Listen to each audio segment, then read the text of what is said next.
deep Catholic faith tradition is vibrantly reflected in the history of northern Wisconsin. The South Shore waters of Lake Superior, near Wisconsin's Apostle Islands, is where Catholicism was first introduced to the state by Jesuit missionaries from Canada.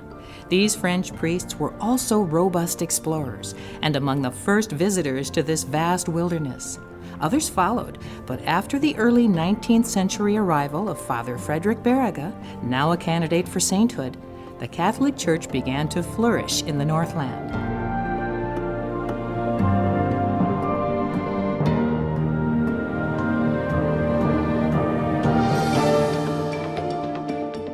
Our history throughout the years is that of real people, clergy, religious, and laity, who sacrificed to build churches for worship and schools for educating our youth. Today, in order to strengthen our diocese and to ensure we have the future financial resources to provide the programs, ministries, and services necessary to meet the needs of the faithful, we are undertaking this major campaign to ensure the faith in our future.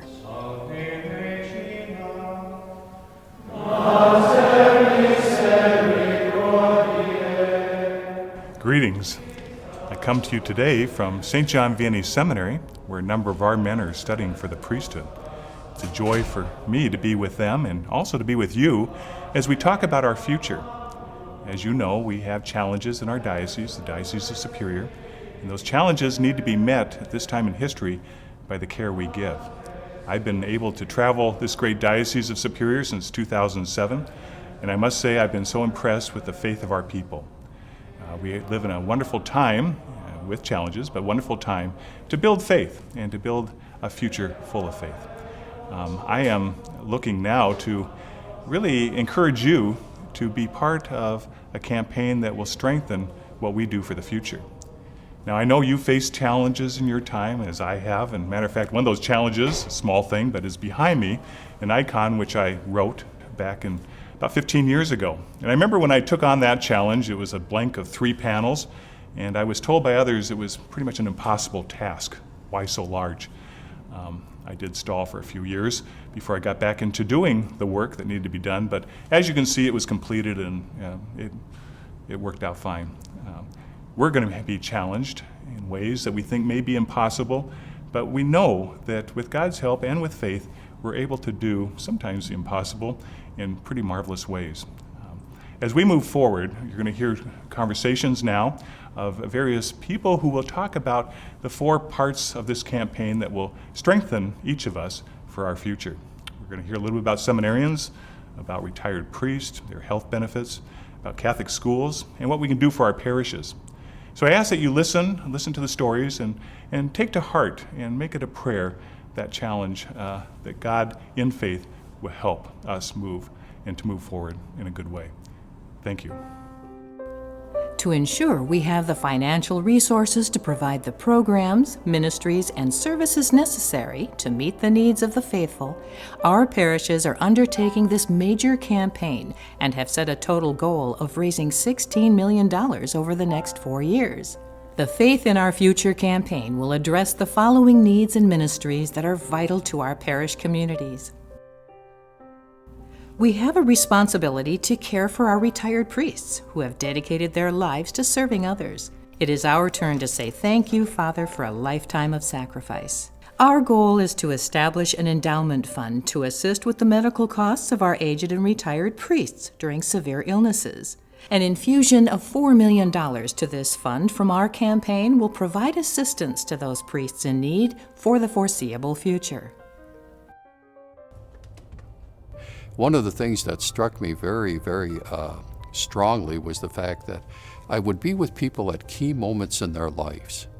And, it was like, Christian initiation at baptism or First Eucharist or reconciliation, the sacrament of penance, and marriage.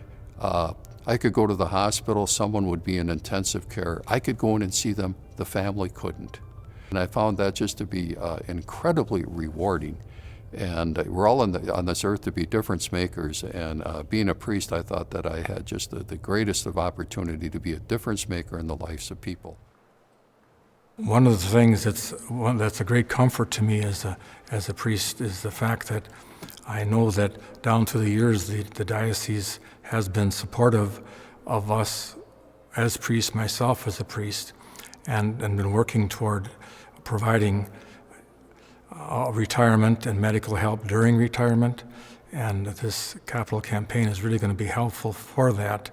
And I really appreciate that because it relieves that thought in my mind about what's going to happen to me when I retire or when I do get ill or have an accident. I have confidence in the diocese to be able to, that they will do what's necessary to help me be comfortable. And I have been a witness to the depth of the sacrifice that some of the priests are willing to go through, either with their time or their treasure or their talent. And so you see this sacrifice, and you see kind of like the loving God in the form of a priest wrapping the arms around the lost, at least. And there are insights. As a diocese, we are blessed that we have several seminarians studying for the priesthood.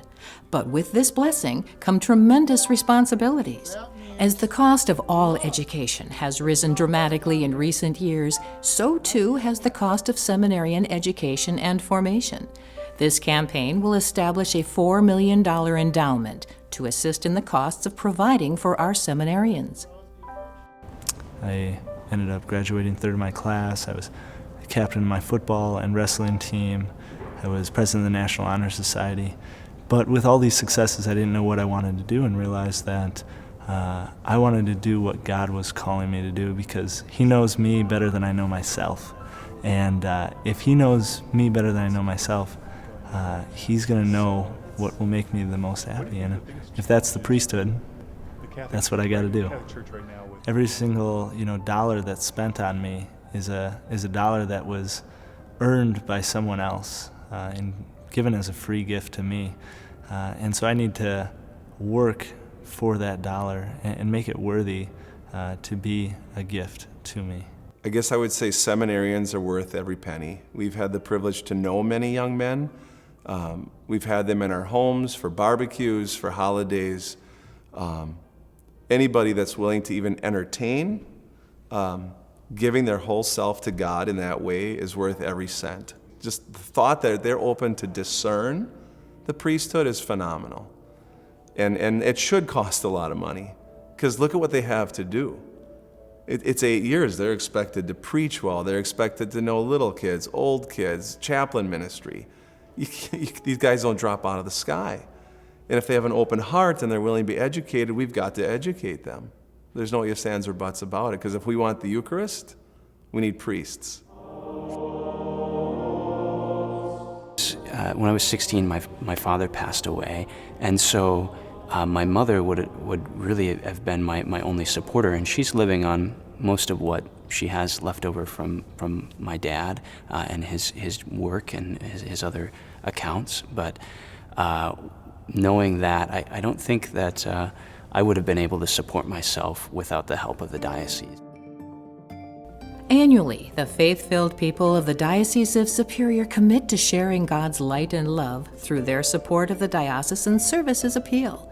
The ministries and programs funded by the DSA allow countless people to experience the Church in a unique way. We will incorporate the 2013-2014 DSA into the Faith in Our Future capital campaign. The capital campaign will raise the $2 million necessary to meet the annual needs of the Greater Diocesan Church.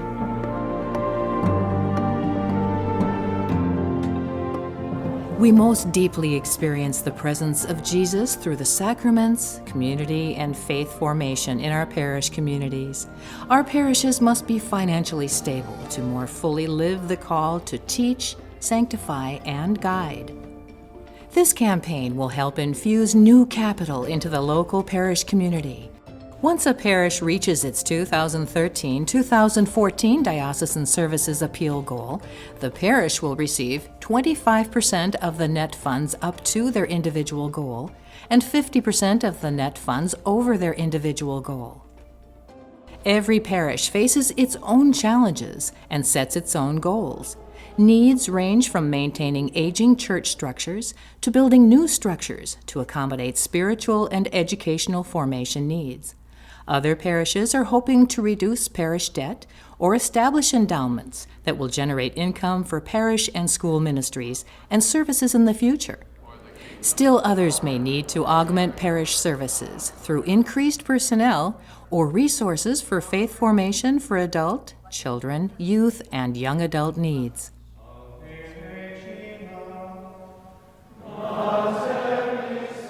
As most of you know, our diocese was founded in 1905, about the same time that this parish here in Erin Prairie, St. Patrick's, was founded. Today, we stand on a threshold of a brand new era for the church, where we need, again, to strengthen that which we believe. We're looking to strengthen our seminarian formation, also care for our retired priest, Catholic school support, and individual parish support. Therefore, today, as your bishop, I'm encouraging each of you to make a commitment to this campaign. Be generous in that commitment. Pray for this commitment. And I would encourage every one of us in the diocese, to make some offering so that this may be a success. I want to thank you in advance and let you know that you're in my prayers, you and your family, and we wish for the best as we move forward. We have a future of our faith, a future of faith, and we're grateful to be able to celebrate that together. Thank you.